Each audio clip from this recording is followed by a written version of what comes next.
यहाँ भाइले चाहिँ ट्रक बस र कार्गो भेनमा कुनमा इन्कम धेरै हुन्छ भनेर सोध्न खोज्नु भएको रहेछ। म ट्रक र कार्गो चाहिँ कुदाउँदिनँ भाइ, म बस कुदाउँछु होइन। तर पनि मैले ट्रक कुदाउने भाइहरूसँग सोद्धाखेरि बससँग कम्पेयर गर्ने हो भने चाहिँ ट्रकमा अलिकति बढी नै हुँदो रहेछ इन्कम होइन। अनि कार्गो भेनको चाहिँ इट डिपेन्ड्स होइन। अब तपाईँले कतिको सामान भेट्नुहुन्छ कार्गोहरू होइन, एक ठाउँदेखि अर्को ठाउँमा लाने, त्यो अनुसारले हुँदो रहेछ।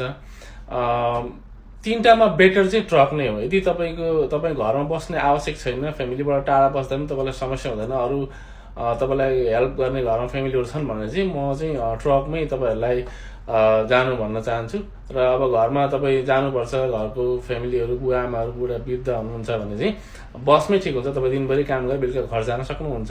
अनि कार्गो भनेको तपाईँले सामान कतिको पाउने हो त्यसमा डिपेन्ड्स हुन्छ। र बेस्ट चाहिँ ट्रक है, अनि त्यसपछि बस। म मेरो काम राम्रो भन्दिनँ, सबैजना